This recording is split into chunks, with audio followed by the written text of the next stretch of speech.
الحمد لله حمدا كثيرا طيبا مباركا فيه اللهم صل وسلم على نبينا محمد باب سفر الاثنین، یہ باب ہے دو بندوں کے سفر کرنے کے بارے میں۔ امام بخاری کہتے ہیں کہ ہمیں بیان کیا احمد بن یونس نے، وہ کہتے ہیں ہمیں بیان کیا ابو شہاب نے خالد الحذاء سے، وہ ابو قلابہ وہ مالک بن حویرث سے، وہ کہتے ہیں انصرفت من عند النبی صلی اللہ علیہ وسلم، میں واپس پلٹا اللہ کے نبی صلی اللہ علیہ وسلم کی ہاں سے، فقال لنا انا وصاحب لی، بس آپ نے ہمارے لیے فرمایا، میرے لیے اور میرے ایک ساتھی کے لیے، اذنا واقیما ولیؤمکما اکبرکما، تم دونوں اذان کہو یعنی کوئی ایک، واقیما اور اقامت کہو دونوں یعنی کوئی ایک، ولیؤمکما اکبرکما اور تم دونوں میں سے امامت وہ کروائے جو تم میں سے بڑا ہے۔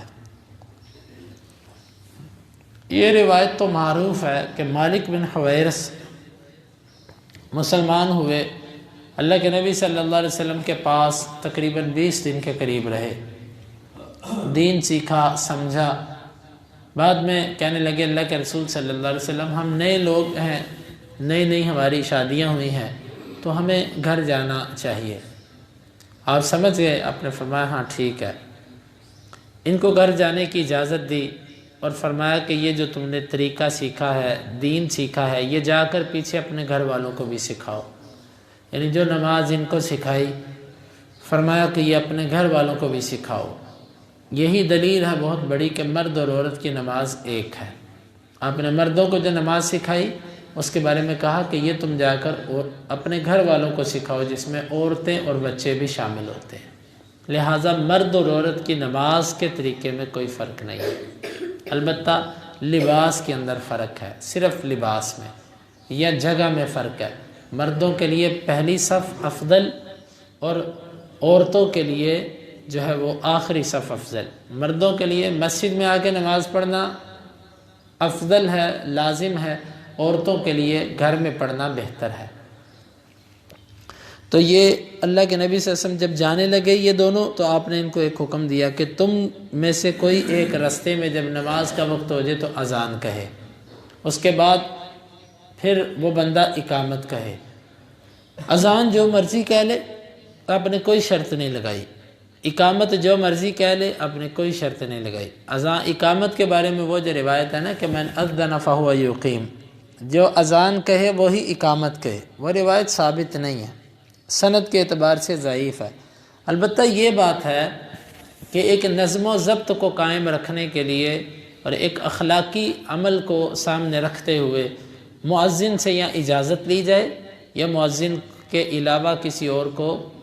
روک دیا جائے، کیونکہ اگر ایسا نہیں کیا جائے گا تو پھر بعض دفعہ ایک وقت میں دو تین بندے قیامت شروع کر دیتے ہیں، یا بعض دفعہ اگر کسی کو 2 بندے اکٹھے شروع کر دے تو وہ ناراض ہوتے ہیں ایک دوسرے سے کہ میں نے کہنی تھی تو نے کیوں کہہ دی۔ تو اس نظم و ضبط کو دیکھتے ہوئے اور اللہ کے نبی صلی اللہ علیہ وسلم کے عمل کو دیکھتے ہوئے کہ ثابت نہیں ہے آپ کے زمانے میں کہ اذان کوئی کہتا ہو اور اقامت کوئی کہتا ہو، اس سے ثابت یہی ہوتا ہے کہ جو اذان کہہ رہا ہے وہی اقامت کہہ لے۔ البتہ حدیث جو اس مسئلے میں آتی ہے نا وہ ضعیف ہے، حدیث جو اس مسئلے میں آتی ہے نا کہ جو اقامت کہے، جو اذان کہے وہی اقامت کہے، وہ حدیث ضعیف ہے۔ باقی مسئلے کے اندر جو ہے وہ توسع ہے، امام جس کو چاہے وہ اقامت کے لیے کہہ سکتا ہے، کیونکہ حدیث میں آتا ہے الامام املک بالاقامہ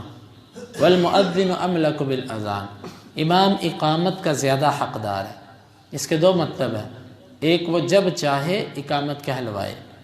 جلدی آ جائے کچھ لیٹ ہو جائے، امام کو اتنا حق ہوتا ہے۔ ہمارے تو لوگ گھڑیاں دیکھ کے کھڑے ہو جاتے ہیں، ٹون سن کے کھڑے ہو جاتے ہیں، لیکن امام کو شرعاً یہ حق ہے، چاہے وہ جلدی آ گیا چاہے وہ کچھ لیٹ ہو گیا، اتنا کہ اس کا حق ہوتا ہے۔ اسلام نے اتنا اس کو اعزاز اور اکرام دیا ہے کہ وہ اپنی مرضی سے تقدیم و تاخیر کر سکتا ہے۔ چونکہ اب گھڑیاں بن چکی ہیں، اس پہ وقت فکس کر دیے گئے ہیں کہ اتنے بجے جماعت کھڑی ہوگی، اب پابندی کرنی چاہیے۔ البتہ پھر بھی ہمیں کچھ منٹوں کا انتظار پھر بھی امام کا کرنا چاہیے اگر وہ لیٹ ہو جائے۔ تو اسی طرح امام اگر پہلے آ جائے مصلی پر 2 منٹ باقی ہیں پہلے آ جائے، چاہیے تو نہیں کہ ایسا ہو، کیونکہ جب لوگوں کو کہا کہ اتنے بجے جماعت کھڑی ہوگی تو پھر اتنے بجے کا انتظار ہونا چاہیے۔ لیکن اگر امام مصلی پر پہلے آ گیا تو اپنے گھڑی کو نہیں دیکھنا، گھڑی کا انتظار نہیں کرنا، پھر جو شریعت نے معیار دیا ہے کہ امام جب آ جائے تو کھڑے ہو جاؤ، تو پھر کھڑے ہونا ہے۔ تو امام اگر کسی کو کہہ دے تم اذان کہہ دو، اقامت کہہ دو تو وہ ٹھیک ہے، وگرنہ اقامت وہی کہہ لے جس نے اذان کہی ہے۔ یہ تو ہوا حدیث کا پس منظر۔ اب آئیے امام بخاری اس سے ثابت کیا کرنا چاہتے ہیں۔ امام بخاری یہ کہنا چاہتے ہیں کہ سفر کے اندر کم از کم 2 بندے ہونے چاہیے، اکیلا بندہ سفر نہ کرے، جس طرح کل کے درس میں گزرا۔ اس کی وجہ یہ ہے اکیلے بندے کو بیماری آ سکتی ہے، اور اس بندے کو کوئی پریشانی آ سکتی ہے، اس کا جانور مر سکتا ہے، یا اس کو کوئی ایسی ضرورت پڑ سکتی ہے کہ وہ اکیلا اگر اپنے جانور کو چھوڑ کے کہیں جاتا ہے تو اس کے لیے مشکل ہے، ہو نہیں سکتا۔ تو اس لیے 2 بندے ہوں تو بڑی آسانی ہوتی ہے۔ ایک بندہ کہتا ہے میں یہاں پہ کھڑا ہوتا ہوں، تم یہ ضرورت کی چیز پوری